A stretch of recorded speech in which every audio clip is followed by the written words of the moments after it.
आज की मेरी वीडियो है सुंदरकांड से आधारित लेफ़्ट और राइट साइड की इम्पोर्टेंस के बारे में। कहते हैं कोई भी हम शुभ कार्य करें या कोई भी कार्य करें, ज़्यादा हम राइट हैंड साइड ही यूज़ करते हैं। कोई छोटे बच्चे को खाना खिलाएं तब राइट साइड यूज़ करते हैं। अपने भी सारे कार्य जो है हम राइट हैंड साइड से ही करते हैं। लेफ़्ट हैंड साइड से यदि हम करते हैं तो हमें बड़ा कुछ अजीब लगता है। कई बार हम दोनों ही हाथों का इस्तेमाल करते हैं। पर जैसे मेरी भी आदत है, मैं कई बार किताब पढ़ती हूँ, कोई सुंदरकांड का पाठ कुछ करूँ तो लेफ़्ट हैंड साइड से उठाती हूँ, तो मुझे लगता है ये मैंने कुछ उल्टा काम किया है, मेरे को कुछ समझ नहीं आते। पर एक बार मैंने सोचा, मैंने कहा ये दोनों हाथों की इम्पोर्टेंस तो सेम ही है, दोनों हमारी बॉडी के पार्ट हैं, तो ऐसा क्यों है। पर मेरा दिमाग एकदम सुंदरकांड की एक चौपाई की तरफ गया, जो मैं आज आपको बताने जा रही हूँ।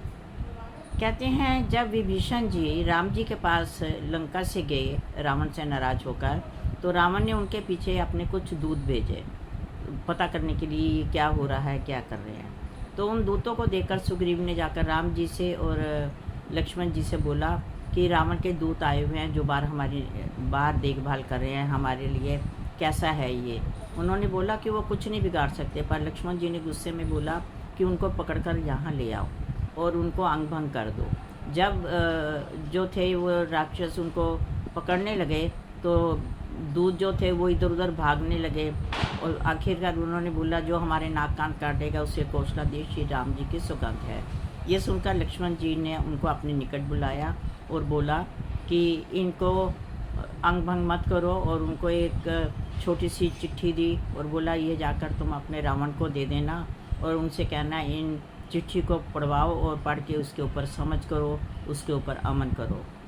जैसे ही दूत जो थे वो लंका में वापस गए तो रावण ने उन्हें हंसकर बुलाया और बताओ उन तपस्वियों का क्या हाल है, उन्होंने क्या किया, और जो राज्य लंका का राजा था विभीषण वो भी वहाँ क्या कर रहा है, उनके लिए कि क्या समाचार है। तो उन्होंने सारा बताया कि राम जी ने उसको वहाँ राज्याभिषेक किया है, इसलिए ये सब कुछ बताने के बाद और साथ में ये भी समझाया कि आप भी जाकर सीता माता को वापस कर दो, इसी में आपकी भलाई है। ये सुनकर रावण को बड़ा गुस्सा आया।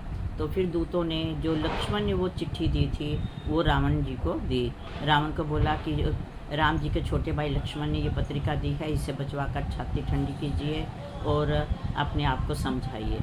उन्होंने बड़े अहंकार में आकर उस चिट्ठी को बाएं हाथ से लिया और बाएं हाथ से लेकर वो उस मंत्री को अपनी किसी भी मंत्री से उसे पढ़वाने लगा।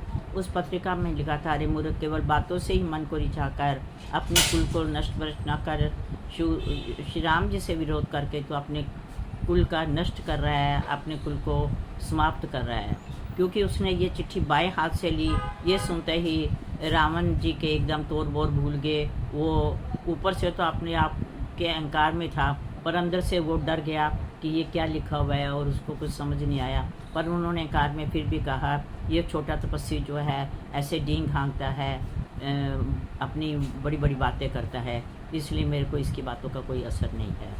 पर वो चिट्ठी को पढ़ के भी जो रावण ने अहंकार किया उसी का फल यही हुआ कि लंका पर चढ़ाई हो गई और रावण की जो लंका थी वो समाप्त हो गई।